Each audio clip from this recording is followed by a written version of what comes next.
안녕하세요. 오늘 제가 소개해드릴 책은 소설가와 영화감독으로 활동 중이신 손원평 작가님의 소설인 아몬드입니다. 아몬드는 제10회 창비 청소년 문학상을 받은 작품이자 서점에서 베스트셀러로 항상 올려져 있습니다. 아몬드의 첫 시작에 이렇게 나옵니다. 나에겐 아몬드가 있다. 당신에게도 있다. 당신이 가장 소중하게 여기거나 가장 저주하는 누군가도 그것을 가졌다. 아무도 그것을 느낄 수는 없다. 그저 그것이 있음을 알고 있을 뿐이다. 청소년 문학상을 받은 만큼 청소년을 주제로 한 작품인데요. 윤재라는 한 아이가 주인공으로 나옵니다. 윤재는 조금 특별한 아이입니다. 남들과는 다른 비정상적인 아이이죠. 윤재와 함께 사는 엄마와 할멈은 이런 윤재를 정상적으로 생활할 수 있게 노력합니다. 윤재는 남들보다 작은 편도체를 가지고 태어났습니다. 편도체는 감정이 개입된 사건에 대한 기억의 형성에서 중요한 역할을 합니다. 우리가 기쁨, 분노, 슬픔, 즐거움, 그리고 불안감 등을 느낄 수 있는 것은 다 적당한 크기의 편도체를 가지고 있어서입니다. 이 책의 이름이 아몬드인 이유도 편도체가 아몬드와 비슷하게 생겨서입니다. 우리가 감정을 느끼지 못한다면? 이라고 상상해 본 적 있으신가요? 감정을 느끼지 못한다면 남들이 무슨 말을 하는지 이해하지도 못할 것이고 불안과 공포도 느끼지 못하기 때문에 위험으로부터 예방할 수가 없을 것입니다.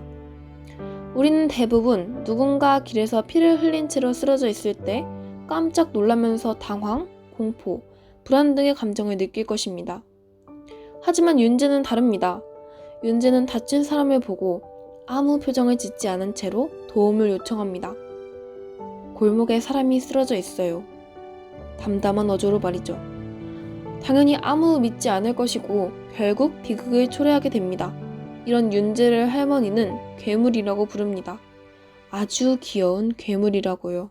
크리스마스 이브인 윤재의 16번째 생일날 그 기쁨을 온전히 즐길 수 없는 비극이 벌어집니다. 윤재의 엄마와 할머니가 세상에 대한 비관으로 가득 찬 사람의 이기심에 칼에 찔린 살인사건이 하필 윤재의 생일날 윤재에게 일어난 것입니다. 윤재의 엄마는 식물인간이 되었고 할머니는 결국 세상을 떠나셨습니다. 아무리 같이 살던 가족이 죽어도 윤재는 눈 하나 깜빡하지 않습니다. 아니, 깜빡할 수 없습니다. 모두가 어떻게 그럴 수 있냐며 윤재를 손가락질하거나 동정할 쯤 곤이라는 새로운 아이가 윤재의 학교로 전학 옵니다. 곤이는 모범생과는 거리가 먼 소위 날라리라고 하는 부류였습니다. 곤이와 윤재의 인연은 이렇습니다. 윤재는 엄마의 병원에서 윤 교수라는 사람을 만납니다. 윤 교수는 13년 전 아이를 잃어버리고 곧 아내의 죽음을 기다리고 있습니다.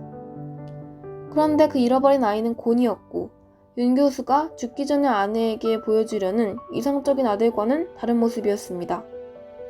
윤 교수는 윤재에게 아들인 척 해달라고 말하였고 윤재는 딱히 해가 되지 않는다면 도와주려는 할머니의 말 때문에 그 부탁을 들어주게 됩니다. 이 상황을 보면 곤이와 윤재는 그렇게 좋은 인연은 아니기에 둘 사이에 갈등이 일어납니다. 곤이는 윤재를 계속해서 괴롭힙니다.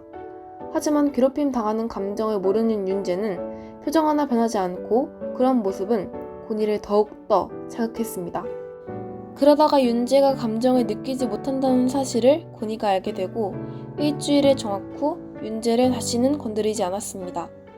그 대신 윤재의 헌 책방에서 시간을 보내게 됩니다. 여느 날 다른 날처럼 똑같이 찾아와서 공감 교육이라고 말하면서 윤재의 앞에서 나비를 바늘로 찌르고 날개를 찢습니다. 정말 감정이 느껴지지 않는지 화내면서 말이죠. 윤재는 감정 하나 변하지 않았고 그 이후로 곤이는 헌 책방에서 발길을 끊습니다. 윤재는 궁금해졌습니다. 자신과 정반대로 감정을 마구마구 분출하는 곤이가 말이죠. 그래서 곤이의 집에 찾아가게 됩니다. 둘은 깊은 이야기를 했고 곤이는 자신의 엄마였던 사람에 대해 윤재에게 물어봅니다. 어땠어? 그 여자. 윤재에게 대답을 들은 곤이는 그 자리에서 몸을 들썩였습니다. 둘은 그날을 계기로 조금 더 가까운 사이가 되었습니다. 윤재는 어느 날 TV에서 한 아이돌 그룹을 봤습니다. 사랑해주셔서 감사해요 라고 하는 모습을 말이죠. 사랑이란 무슨 감정일까? 윤재는 생각했습니다. 그리고 고니에게 물어봤죠. 고니의 대답은 만족스러운 대답은 아니었습니다. 그러던 중 윤재의 눈에 한 여자아이가 들어왔습니다. 도라는 안경을 끼고 차분하고 조숙한 다른 여자아이들과는 다른 느낌이었죠. 도라와는 도서실에서 처음 얘기하게 되었습니다. 책방에 매출이 없자 윤재는 책들을 도서실에 기증하러 갔을 때 그들의 첫 번째 대화는 아주 잔잔했습니다. 둘은 윤재의 책방에서 다시 만납니다. 도라가 헌 책방으로 찾아온 거죠. 둘은 꿈에 관한 이야기를 나누었고 꿈이 증발했다는 점에서 공통점을 찾았습니다. 그 다음부터는 윤재는 도라가 계속 생각났습니다. 이 우물의 돌멩이 하나가 윤재의 가슴 속에서 내려앉았습니다. 윤재에게 조금의 변화가 찾아온 것일까요? 윤진의 반이 단체로 수학여행에 갔습니다. 여행 마지막 날 회비가 도난당했고 행실이 불량한 고니는 가장 첫 번째 용의자가 되었습니다. 근데 무슨 운명의 장난인지 고니의 가방에서 회비가 발견되었습니다. 고니의 알리바이는 분명하지만 다들 범인이 고니라고 몰아가는 분위기였습니다. 고니는 윤재에게 강해질 거라고 말하며 그렇게 사라졌습니다. 범인은 고니가 아닌 다른 아이였고 윤재는 고니를 찾으러 갑니다. 고니가 어디 갔는지 모르기 때문에 고니와 알고 지냈던 찐빵을 찾으러 갑니다. 찐빵은 고니가 오래된 구두가게에 있는 철사 형에게 갔다고 말합니다. 거기서 본 고니는 상처투성이었습니다. 윤재는 고니와 나가려고 했지만 철사가 그 앞에 가로막았습니다. 고니에게 칼로 윤재를 찔러보라고 했습니다. 고니는 결국 주저앉았고 철사는 윤재를 찔렀습니다. 윤재는 울고 있는 고니를 끝으로 눈을 감았습니다. 눈을 뜨니 시간이 한참 지나 있었습니다. 도라가 경찰에게 말해주어 다행히 신속하게 해결이 되었고 고니는 철사를 찔러서 재판을 준비 중이라고 했습니다. 미안하다. 그리고 고마워 진심. 이라는 쪽지를 남기고 볼 수 없었습니다. 그리고 기적이 일어났습니다. 저기 멀리서 엄마가 오고 있습니다. 그리고 윤재의 눈에서 눈물이 흘렀고 입에서는 웃음이 났습니다. 윤재는 이제 세상에서 가장 귀여운 괴물이 아닌 비로소 인간이 되었습니다. 아몬드는 감정을 표현하지 못하게 태어난 윤재가 우정과 사랑을 겪으며 감정을 알게 되는 내용입니다. 아몬드는 누구에게나 있습니다. 느낄 수는 없지만 말이죠. 책을 읽고 많은 생각이 들었습니다. 이 책이 나에게 하고 싶은 말은 무엇일까? 사람마다 느끼는 것이 다르겠지만 제게는 이렇게 들렸습니다. 괴물은 언제나 인간이 될 수 있는 것이라고요. 나도 괴물이고 친구도 괴물이고 가족도 괴물이고 심지어 세상 사람들 모두가 다 괴물일 수 있습니다.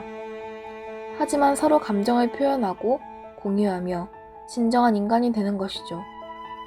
그러기 위해서는 서로를 이해하고 다독여주는 것이 필요한 것 같습니다.